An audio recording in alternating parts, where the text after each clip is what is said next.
Hello guys, my name is Lars Stender. I'm a writer from Denmark who specializes in science fiction fantasy. Today I'm here to read about from my fantasy book Madigo and the Hounds. And if you want to know more about me and my books, you're welcome to follow me on Facebook, Lars A.R. Stender. Madigo and the Hounds, Chapter 41. Montero was occupied for the rest of the morning, so for once Madigo's training was led by another wizard by the name of Todekal. The fat and distracted wizard had a list of assignments for Madigo to do, while he himself sat behind Montero's big writing table and started correcting a pile of written assignments which he had brought with him. Madigo looked dejectedly down at his assignments. Montero had asked him, among other things, to track the origin of a magic spell that could get a man to grow feathers from his head instead of hair. That might be a practical thing if you own a chicken farm, Madigo thought bitterly. He put the assignments away from him on the table as he made a disgruntled snort. "Are we in a bad mood today?" asked Todekal, as he peered at Madigo over the rim of his small round glasses. Madigo shrugged his shoulders and sat back sulkily with his arms crossed. He just did not feel like doing anything today, especially not after his meeting with Sazira. In my experience, when a young man your age starts carrying on the way you are right now, it's usually because he's either bored or he's suffering from a broken heart. Since I know you have plenty to do, I can deduce that your problem is the latter. "What will you know about that?" Madigo asked testily. Todekal smiled paternally and leaned forward. "Everyone at the party could see who you have a crush on, and it's no secret that she has been acting very friendly to you of late.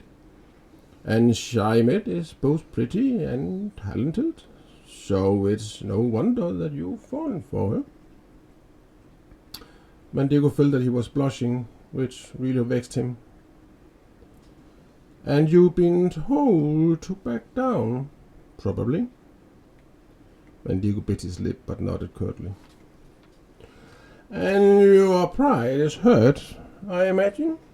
Todekal muttered as he made a squiggle with his quill pen on the sheet in front of him, whereupon the incorrect signs immediately vanished and were replaced by a note together with the correct sign on the pupil's answer.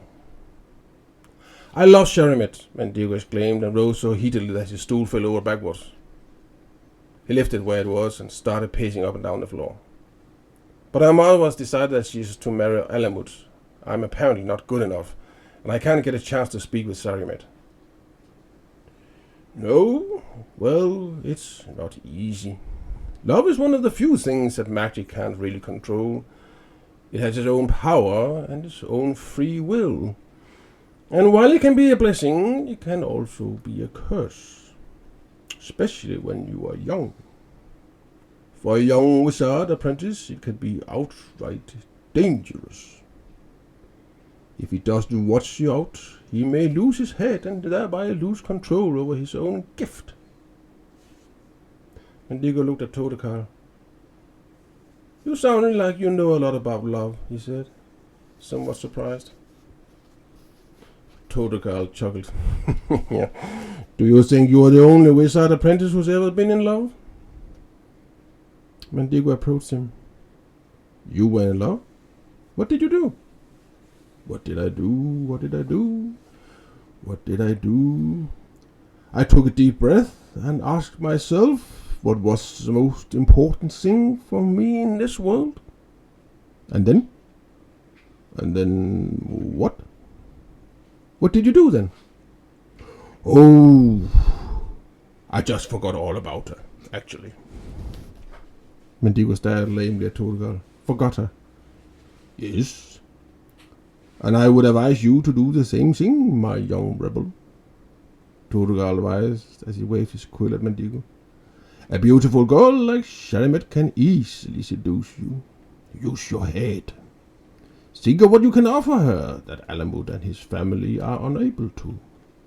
Think of your future together and what it will mean for your studies and hers. Would you be fully capable of concentrating on your training as a wizard if you also at the same time were constantly preoccupied with her? Madigo gnashed his teeth from anger and disappointment, but said nothing. Instead, he turned around and began to walk down between the tables with books and scrolls. Todekarl may have been right, but it didn't make Madigo feel any better. He found a chair and sat down heavily as he faced the fireplace and the big tapestry above it. For a long time, he just sat and stared moodily at the tapestry without really seeing anything. His thoughts revolved entirely around Shaimet and what Todekarl had told him.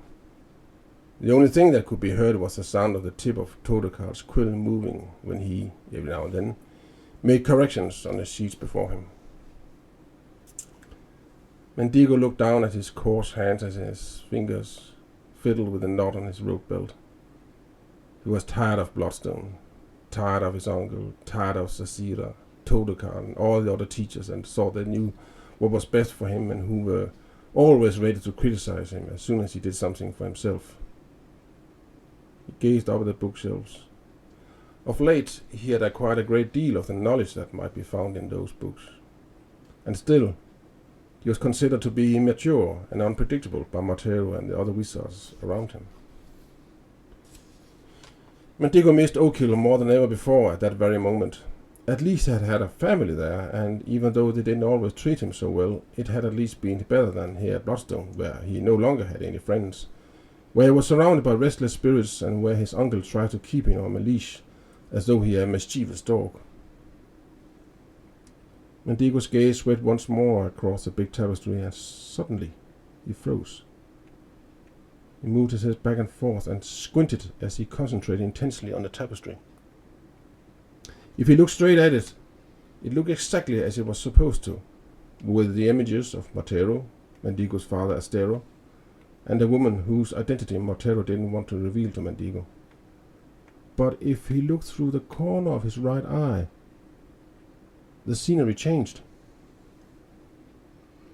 Madigo got up slowly as he held back his breath and walked over to the tapestry. He realized now that even though he had looked at the tapestry dozens of times before, he had never really had a chance to examine it properly.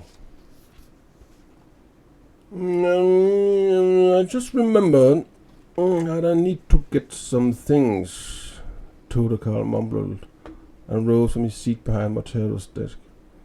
I'll have to leave. You don't mind being alone for a while, do you, Madigo? Well, no, of course not, Madigo replied, unable to remove his gaze from the tapestry. I'll be off then, said Todekarl as he started walking towards the door. Madigo didn't notice the mischievous smile on the wizard's lips as he left. Madigo had already forgotten Todekarl. He was completely absorbed by the tapestry and the many new details his eyes had caught sight of. The images of Matero, Madigo's father Astero, and the fair-haired woman stood in the same spot as they had before, beneath an oak tree. But up in the oak tree's foliage there was a fourth figure, a beautiful, fairy-like face, with eyes of sparkling sunspecks between the leaves. A face that Madigo had seen before, and that had moved him deeply. A face that at another time had emerged before him and called him son.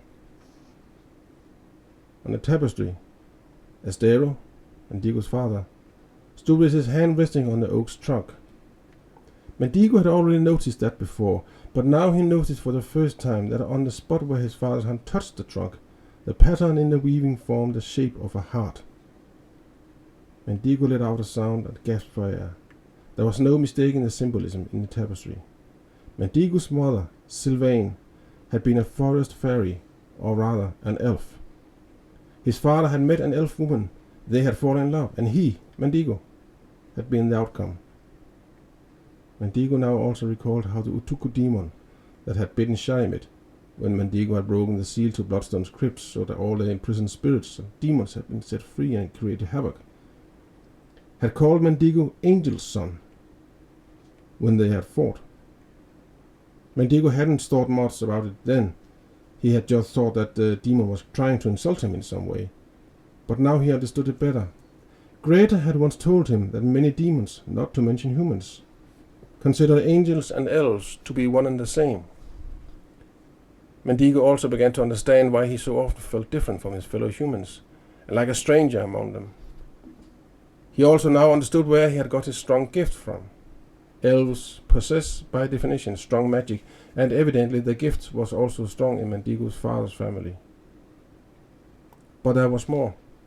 In the background of the tapestry, there was a single building that could just be discerned. The blood-red walls and location on a plateau with a waterfall that emerged from the side of a tall, majestic, snow-covered mountain was, without doubt, Bloodstone. The plateau upon which the keep rested was depicted as bare rock. Light and dark stripes in the weaving at first glance looked like mere contours in the cliff. But when Madigo examined it with his right eye, another pattern emerged. The lines in the rock turned into a labyrinth-like pattern that spread below Bloodstone, as though indicating to the viewer that something lay below the fortress. It wasn't a crypt, it was something else that was much, much bigger. But the biggest shock Madigo got was when his right eye scanned the figures and the fair-haired woman standing alone under the oak tree. If he looked straight at the image of her, she looked young, beautiful, and slightly familiar. But if he looked at her with only his right eye, she became older and round-shouldered, and her hair wispy. Her features became worn and more pronounced, and even more familiar. Greta. End of chapter. And here is where it becomes interesting. First of all, thanks for making his voice so much more cool. That was nice. Good job. Other than that, I have asked these questions before because we are re-rolling. But we get a feeling about this teacher. Yeah. Yeah. And the feeling is that he don't matter at all. Yeah. Yeah. And he do definitely not know who Madigo is. Exactly. Yeah. That's and this pastry that we've seen before has no importance. No importance at all. So now we took out the 3 things that's not important. Yeah. So we can talk about his assignment. Yeah. Well, to grow feathers instead of hair. Yeah, that's not important either. We all know that is in handcuff. Yep. Yeah. What is that called? Mohawk. Mohawk. Yep. So that's how they do that. Yeah, that's not how they do it. Yeah, it's magic. Yes. Yep. Tricky when you've got the bird flu going on. Yeah, it's fly. Yes. So guys, this was chapter 41. Yep. And we are now gonna cut it. Yep.